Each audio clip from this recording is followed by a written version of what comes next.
welcome to the Curious Minds podcast. Proudly supported by Accelerating Aotearoa. This is a podcast where we take a problem. In our case, it's the poo problem here in Otara. That's right, when it rains, it floods poo. So our team designed an AI-driven self-flying drone called the Flying Taniwha. To take photos of poop in the water when it rains. So we can own our data to show our lawmakers to lobby for change. We don't think it's good enough that our local waterways are becoming too polluted to swim in. So this podcast is about finding small solutions to big problems by having conversations with influential people.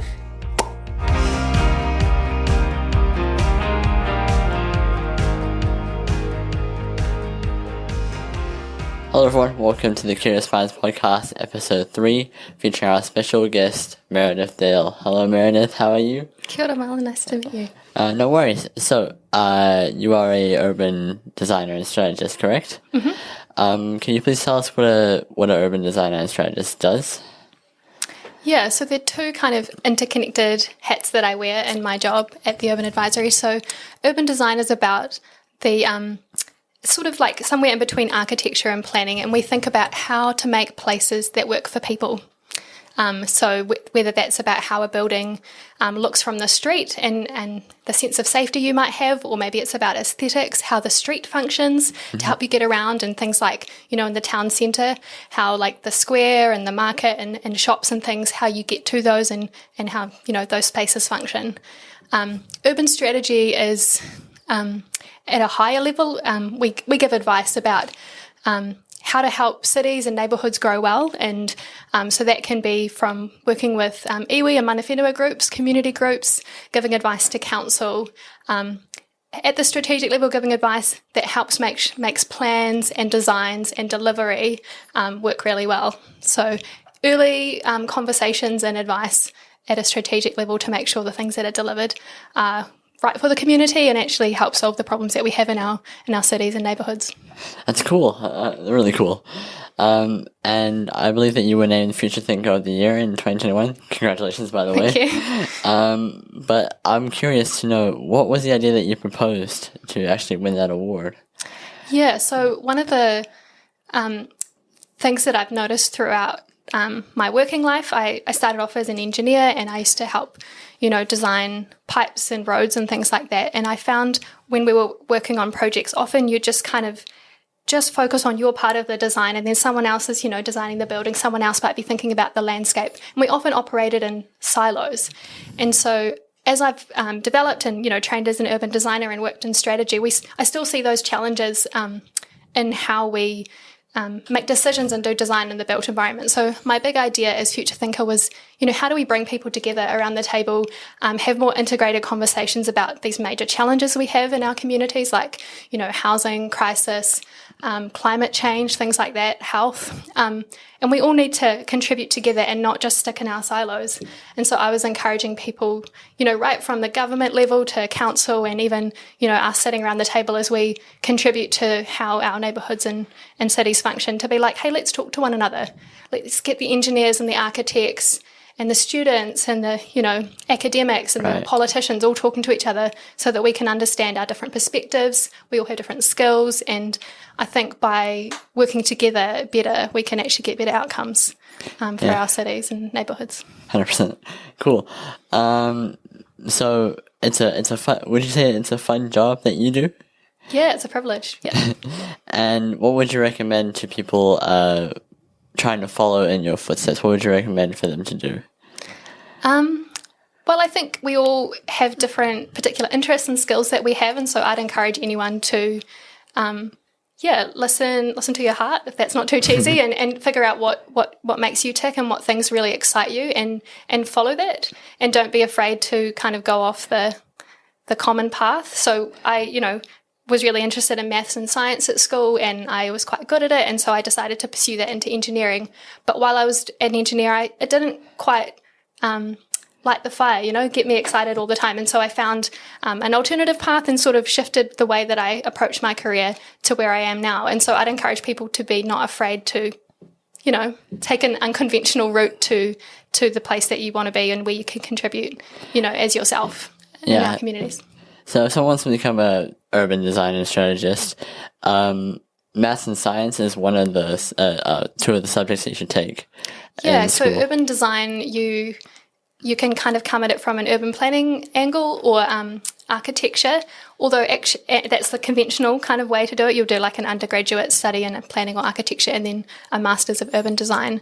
But actually in my class when I studied urban design, there were engineers like me, people who did law, geography, nursing, music. So you can actually at Auckland Uni do a master's in urban design with a range of backgrounds, but you do need to have an undergraduate degree. But urban strategy is kind of more open than that. Our team of urban strategists have such a broad range of backgrounds. Some of us are lawyers, anthropologists, economists. They're interested in philosophy, social science, psychology. So we're really a diverse team of strategists, and that's kind of how we work well together, is that we bring those different perspectives. So, if anyone's keen to be an urban strategist, would love to chat. We're a growing team, and we're always looking out for passionate people that care about making our places better for people. All right, on to my last question. This podcast is about trying to find solutions the solution to our waterway pollution problem. As a young person, I've been wondering, what can I do to contribute to this solution? Yeah, big question. I think you do have a lot of potential as a young person to make change, so don't let people think less of you because you're young. One thing you can do is talk to your local councillors and politicians and let them know about these issues. You can, contact them on Facebook or Twitter, or you can write them a letter like an email. And they're more accessible than you think to let them know the issues that matter to you. And they can speak in the, table at council, around the boards, and they're making decisions about funding and priorities. And so if you let them know about some of these issues around, water pollution, and all your friends in your community collectively have a strong voice, you could impact change. The other thing I'd say is, I guess be curious and ask questions. And we know that there's lots of things that contribute to water pollution, whether it's, what's upstream, what's being discharged into the waterways, and then also the why. So why is it being discharged here? How is the system designed?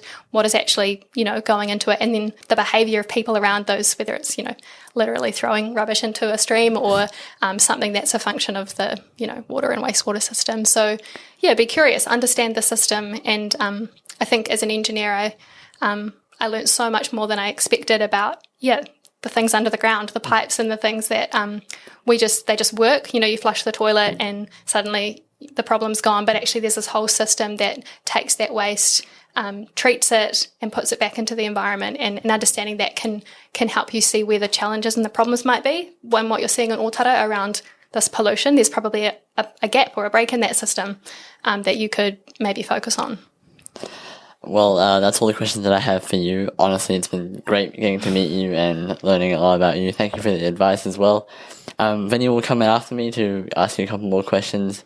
But honestly, just thank you. Awesome, great to chat. Welcome back once again. Thank you so much, Meredith. We had a good conversation with Marlon. It was very informative, so we got a lot of things answered, especially about being an urban developer. That's an important thing to learn about. So, coming to my first question, our waterways is our lifeline pretty much. And, if you were given a team of whoever you picked and you were given to look at these waterways, how would you, from a urban designerist, tackle this problem? Because we've gone through many people talking about this from a local standpoint, but nothing has been done. So how would you tackle this? Yeah. Not an easy question. Thank you. No, sorry about that. There's a couple of things. Like there's things, we talked about this with Marlon, there's kind of upstream things you can think about and downstream, whether that's literally or kind of conceptually. And like downstream, some of the things you can do to improve stream health, you could talk to an ecologist. And I know that you guys are doing heaps of planting around the streams, and that can make a huge difference to the quality of the water, providing shading and habitat for like little insects and things like that and fish. Upstream, I recommend, I guess, you'd want to be able to talk to some engineers. when I was an engineer, we'd have these little cameras that you'd put into the pipe and check how, the quality of it, what condition it was in, and things like that, checking has it caved in, are there any leakages, that kind of thing can be helpful to understand where overflows are happening or where things are leaking out into the environment. But also from like a higher level strategist perspective, thinking about, where's the right place for houses and homes and infrastructure to go, and sometimes actually rethinking the systems that we have can be helpful. And so it might be that we need more efficient, wastewater and stormwater systems. Maybe we want to have rainwater tanks on site, or we want to have a community water reuse system or something, and that affects and can improve, things downstream and prevent, flooding and things like that. So, I think you do need a team of lots of different skills to think about these problems. Obviously, it's complex, and that's something that we're often doing as urban strategists, is looking at the big picture, understanding all the different parts and bringing them together to figure out, well, what are the key things that can help make a solution? Yeah. And I know you've talked about, I understand that, there's some concern around more housing and more development in your neighbourhood. But one of the things that is a requirement when you do build new homes is actually to investigate all the infrastructure, make sure it's in the right condition, can manage, the increased demands on it with more people living there. And that can actually be a kind of a silver lining and a benefit, because a lot of our neighbourhoods in Auckland has really old infrastructure. Absolutely. And it's not working well, as you know. And so potentially intensification, new housing development can actually improve this problem, because all the developers or whoever's going to go and build new homes have to do that thinking beforehand and make sure that the infrastructure's up to scratch. And sometimes it's too expensive, and so they might not develop because, the cost of but putting in new pipes and things like that is too much. But I think over time, as we get that renewal of infrastructure, that's 70, 80 years old or whatever, we might see some improvements, as well as some of those downstream things like, ecological improvements in streams and waterways, daylighting streams, bringing them out from the pipes and enabling them to be their natural selves again. So, sorry, that was a really long response to your question. Perfect. But yeah. No, that was a perfect answer, and it explains a lot, because I as pretty much as a community person here in Otara doesn't understand the ins and outs. So it's lovely to get a very wide and open answer, because we don't normally get these answers from our local board members, because they normally dumb it down and don't really add in the details that we need to keep our waterways safe and clean. And coming into the next question, which is, is vital for not only those who are learning about how to maintain our waterways. We had a conversation with Bruce Kendall, who is a local member of the local boards out in Howick. He talked about the water sensors and how they monitor how the water is. We had a talk to Troy Brockbank, who is a civil engineer, and he was talking about his work out on the coast, monitoring those waters. Like I gave him the same question, is with technology always advancing, how would you utilize that technology to monitor our waters, and what would you suggest? Yeah, I mean, I would flip the question a little bit and be like, well, what is the technology in our homes that can change the way that we consume and discharge waste, so that what's happening in our waterways is different, and we actually have an understanding of how our behaviour impacts our environment. So whether that's, like smart meters on your home, or you have, water saving fixtures, taps and showers and things, and actually understanding like, oh, okay, if I have a 3-minute shower versus a 10-minute shower, how much water am I using, and how much water is going down to the stream, and watering my garden, things like that. I think there's lots of smart home technology that can help us to understand our personal and our, whānau impact on what we're putting into the environment. Yeah. No, that's cool. I never thought of it that way, I always thought of like innovative ways like the water sensor one, but flipping the script is pretty cool, man. Yeah, because one of the challenges with, when we look at the quality of the awa and the streams and stuff is actually, it's a cumulative thing that you're seeing the impact of, right? We all are part of our environment, and all the things in our neighbourhood, the roads and the businesses and the schools and our homes, all of these activities and places, we all are contributing a little bit to that situation. And so understanding our, impact. And I guess maybe it's also encouraging local businesses to be like, hey, what's your consumption? What are you contributing? Are you polluting? Why did you put, this in the stream or whatever? And council, a lot of these businesses will have conditions on their activities that council set. And if they breach them, they can, you can report it, or they can be fined and things like that. And even just, help us understanding those, different impacts that we have can be really, really helpful. Absolutely. Which is awesome how you answer that, because it comes towards my final question.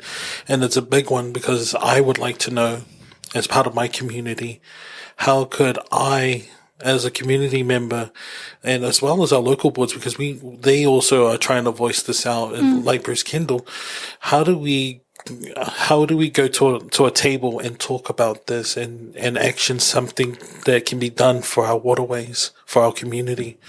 How would we do that? Yeah. I guess often I think something that can be really helpful when you're talking to your elected members is to have something specific that you're thinking of and as like maybe a possible solution, or you've obviously identified the problem. So maybe the next step is to identify some possible solutions and table that with them and ask for funding to explore different things. So it might be around some of those downstream or upstream impacts. But it is challenging, and I guess having some advocates, people that can support you, and whether that's people in industry or community leaders who can stand up and be like, hey, our young people are saying that our water is polluted and this is a problem. We need to do something about it. Getting people around you to support the message that you're trying to send to your elected members can be helpful. Yeah. And maybe even the mayor as well, right? Yeah. I hope he's watching future it. Mayor. Hope he or she is watching this, because this is pretty vital. Yeah. Again, thank you so much. Very humbling. Thank you so much. Kia ora. Thanks for having me. And then we'll go into our next set of questions. See you soon. Okay, well, we are back with Meredith. Meredith, how's the session going? Are you feeling comfortable, feeling safe? Yeah, having some great chats. You've said to us, big questions, boys. And I mean, but big questions are good. Yeah, absolutely. And we like the idea that, part of the solution is in conversation and dialogue. And I think that's the kind of beauty of having a simple thing like a podcast, is that we have a reason to reach out to you. One of the things I've heard throughout your answers is that it's quite complicated. And so will the solution be. It's not like we fixed that. You're talking about up and downstream. And for us, we're like, oh, well, we've got two things to fix, plus engineer. And actually, we're relying on our guests to help us get to that next level, which is there's someone now we need to reach out to. And that might be like it is in everything, networking. And it sounds like you guys are already halfway to being urban strategists. Like a lot of what we do is about having conversations and joining the dots with people. And it kind of seems like not very technical. Oh, you just have conversations with people, but that can be so powerful, because you get little, nuggets of wisdom out of different people, and then your team, you're stitching that together and being like, oh, this is the solution, because I've heard from Troy and, Bruce and Meredith and all these other people that you're going to kōrero with. So, absolutely. You're doing good. Thank you. You hear that, everyone? We're doing good. Can I ask why you do what you do? How did you find your way into the work you do? Yeah, well, as I was saying to Marlon, I sort of started off, did a lot of maths and science at school, and kind of fell into engineering because I really enjoyed that.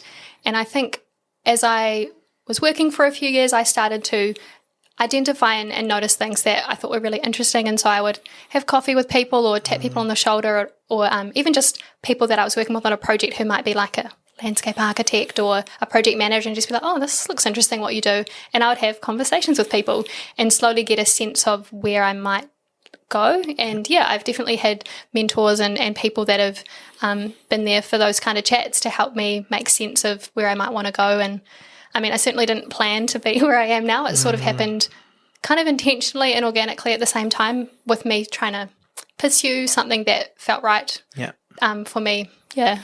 Is it ever overwhelming? We're coming to you and highlighting pretty big problems that we're trying to seek better ways to articulate or clarify. When you look at inheriting old systems and trying to work with them, can it be frustrating? Is it overwhelming? Do you feel hopeful?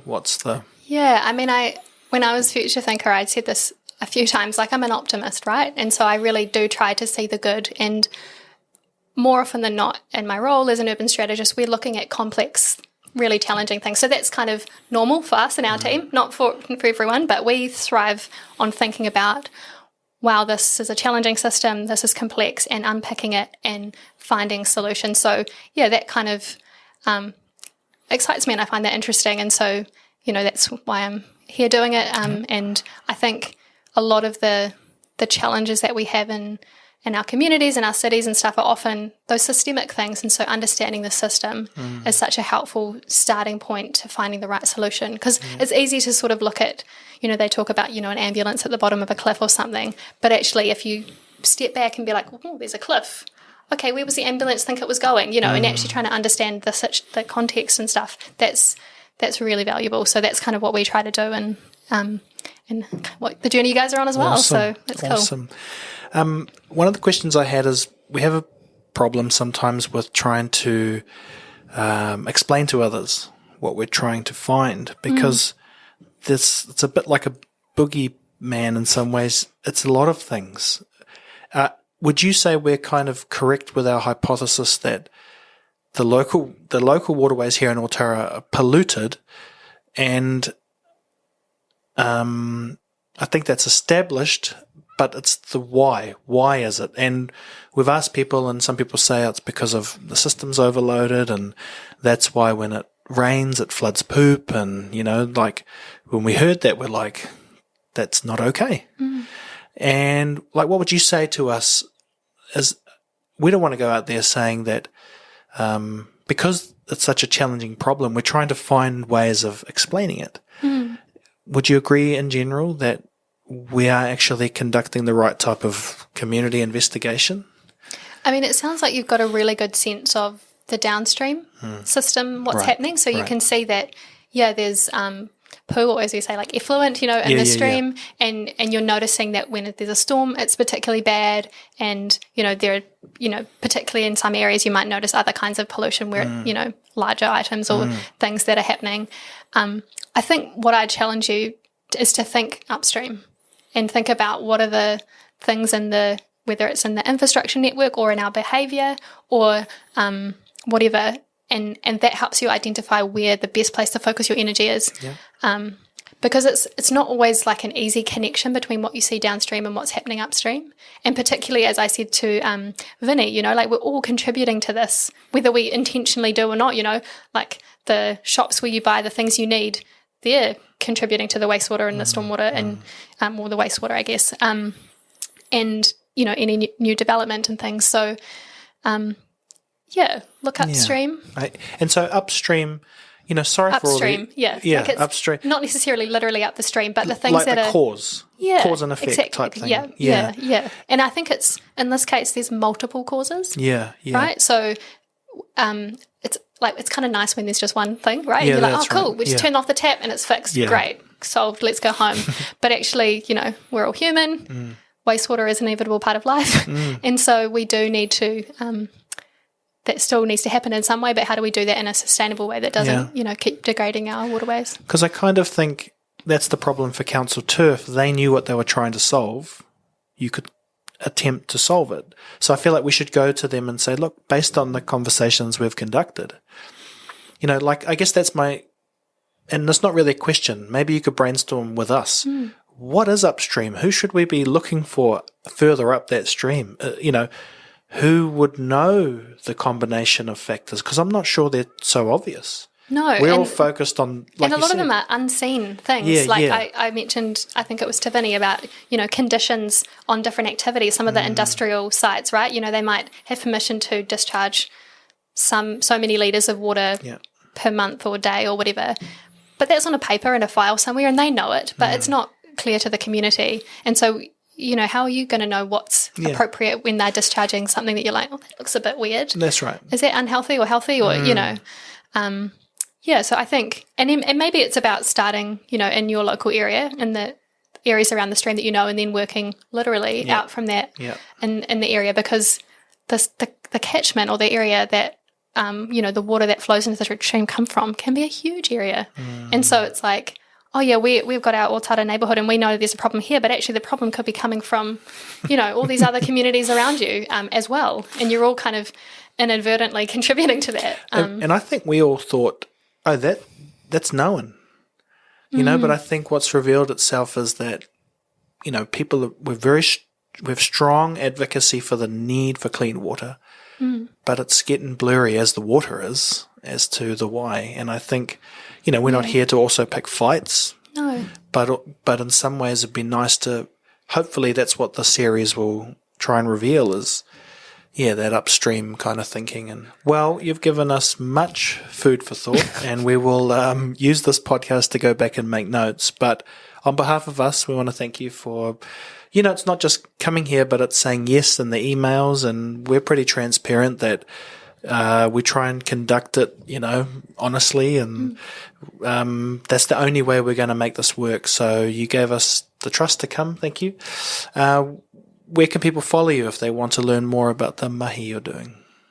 Great question. I guess, so I work for an organisation called the Urban Advisory, and you can find us on Twitter and Facebook and LinkedIn, and I tweet a little bit myself. I guess those are good places to start. But also very happy to have conversations like this with people to hear about challenges in different communities and how we can support them, because it's not easy out there. There's lots of really big things facing our communities, and a lot of it relates to our neighbourhoods and the urban environment that we live in and work and play in. So it's a privilege to be able to be part of those solutions and in small ways as an urban strategist. And it sounds like you guys are on the way to being strategists yourself, so it's awesome. Keep up the good mahi. Awesome. Thank you so much. And that's us.